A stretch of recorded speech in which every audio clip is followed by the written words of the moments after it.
Assalamualaikum warahmatullahi wabarakatuh. Jadi kembali lagi bersama saya Prianto Novan yang memiliki NIM 1832103 ya, 18320 103. Jadi pada kesempatan kali ini saya akan membuat video yang mengumpamakan atau mempraktekkan untuk menjadi seorang tour guide ya. Jadi untuk menjadi seorang tour guide itu ada beberapa hal penting yang perlu diperhatikan sebelum menjadi tour guide-nya kelompok atau hanya seorang wisatawan. Jadi yang pertama itu kita harus melihat dari segi demografinya.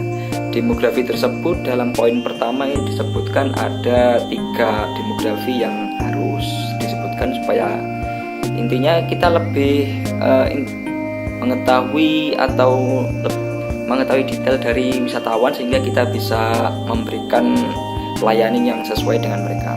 Jadi yang pertama saya akan memberitahu atau menginfokan demografi dari sisi psikologi wisatawan atau psikografi wisatawan.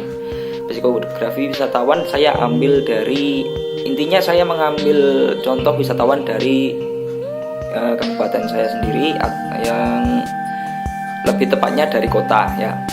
Jadi psikografi wisatawan itu yang pertama memiliki toleransi yang tinggi, mengutamakan adab ya yang seperti yang selalu dilakukan oleh masyarakat Indonesia. Lalu mempercayai adanya hal gaib. Ya, ini yang masih kental di kalangan terutama di daerah saya. Lalu yang kedua yaitu dilihat dari segi sosiodemografi wisatawan atau dilihat dari kondisi sosial wisatawan. Saya mengumpamakan wisatawan di daerah wisatawan itu memiliki angka kelahiran yang tidak terlalu tinggi karena di Blitar sendiri juga seperti itu.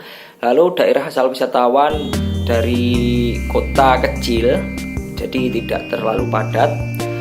Dan wisatawan yang hadir saya umpamakan kebanyakan laki-laki. Ya, kebanyakan laki-laki, pekerjaan mereka adalah orang kantoran atau ya sebut saja sebagai seorang PNS.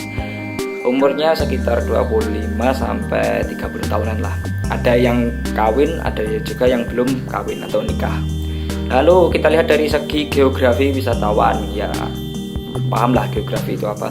Lalu geografi wisatawan yaitu daerah asal wisatawan termasuk daerah kota kecil yang seperti yang sudah saya sebutkan. Ya Blitar adalah kota yang kecil. Lalu yang kedua adalah kita lihat dari karakteristik wisatawan ya, karakteristik wisatawan jika menurut Cohen saya mengambil 2 tipologi ya dari Cohen. Yang pertama yaitu wisatawannya itu wisatawan eksistensial atau wisatawan yang mencari pelajaran untuk mengembangkan kebutuhan spiritual ya, intinya spiritual itu mencari keterangan batin. Lalu serta ada beberapa orang yang termasuk wisatawan diversionari, yaitu wisatawan yang mencari pelarian dari kehidupan rutin yang membosankan ya, intinya mereka ingin relaxing ya. Lalu yang kedua kita lihat motivasi wisatawan dari sudut pandang POC. Jadi PLOC wisatawan berdasarkan PLOC termasuk wisatawan alosentrik ya, kan ada 3 alosentrik, mid-centric sama saya lupa yang satunya. Pokoknya saya mengambil salah satu yaitu allocentric, yaitu wisatawan yang ingin mengunjungi tempat yang belum pernah dieksplorasi.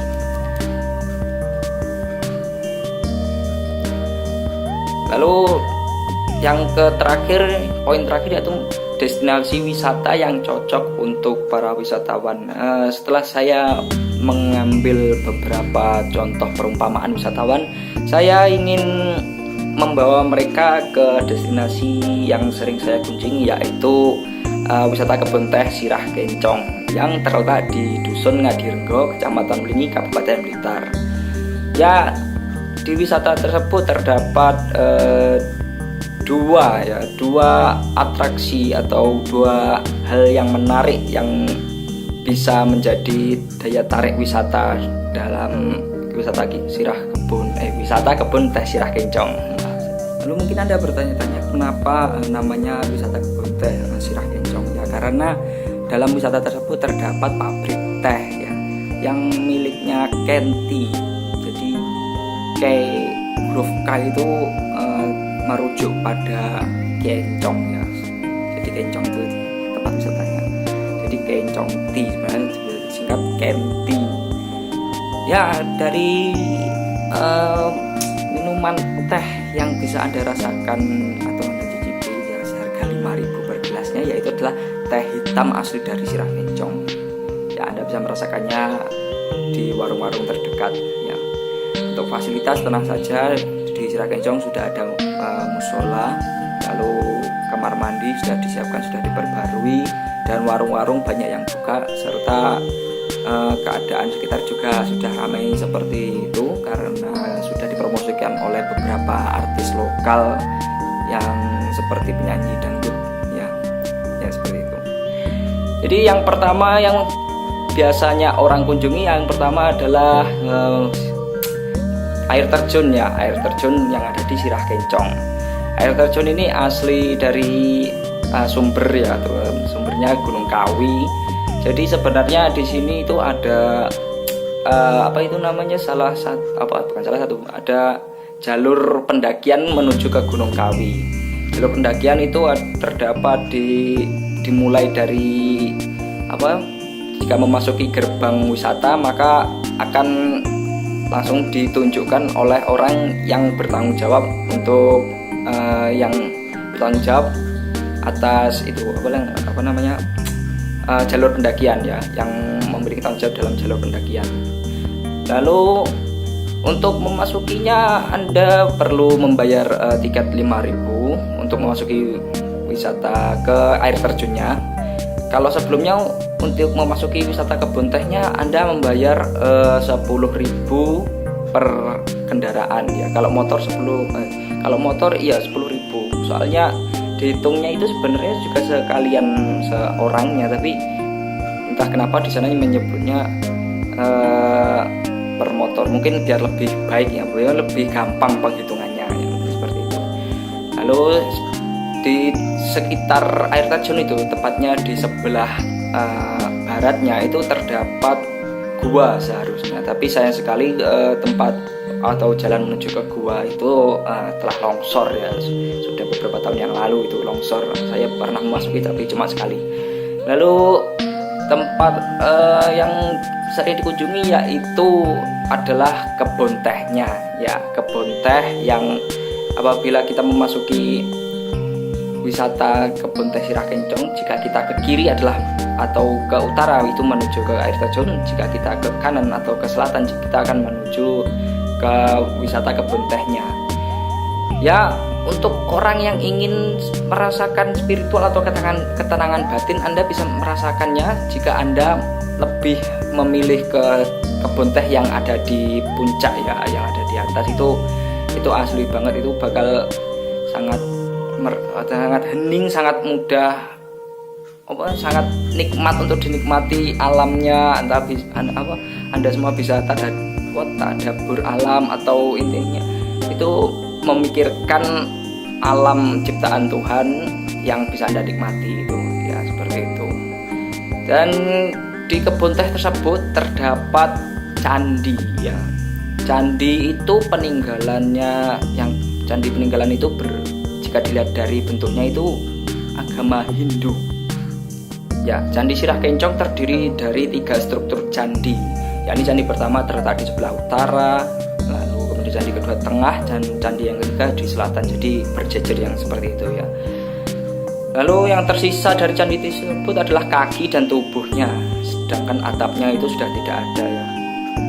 Dan pada candi tersebut terdapat bingkai bawah dari sub basementnya ya, yang itu hampir paling bawah itu terdapat pahatan naga, kepalanya bertemu di pojok seperti pada Candi Penataran. Jadi di tembok candi tersebut terdapat relief-relief yang tidak timbul, tapi hanya seperti di hanya seperti dicoret-coret saja gitu, seperti itu.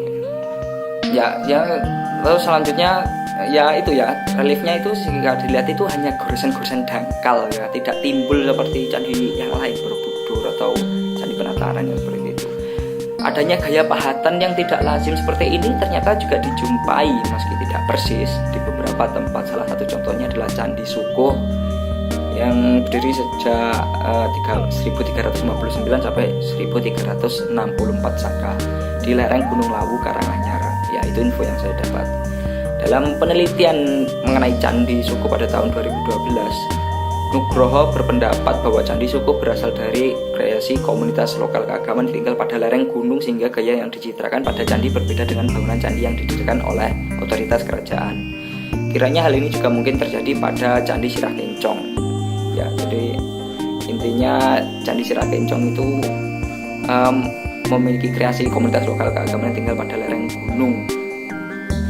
Saya juga mengetahui sedikit sejarah Candi Sirah Kencong yang dapat diketahui dari laporan penemuan inskripsi yang menunjukkan angka tahun 1389 Saka atau sekitar 1467 Masehi.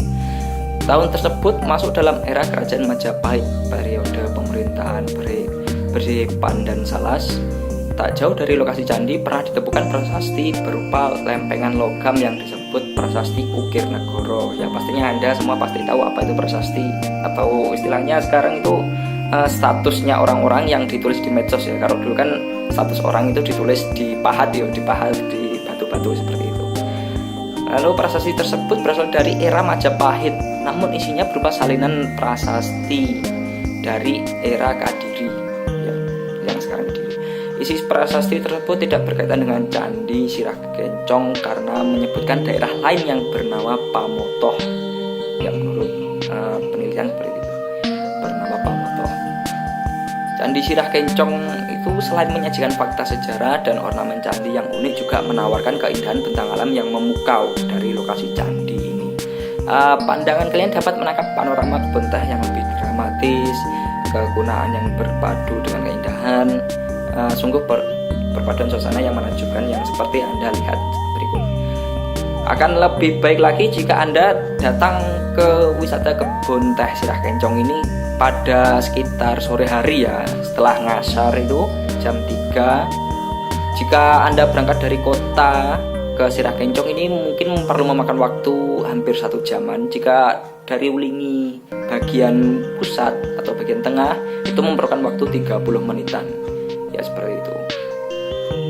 Jadi itulah hal yang bisa saya sampaikan atau yang mungkin bisa saya praktekkan sebagai tour guide.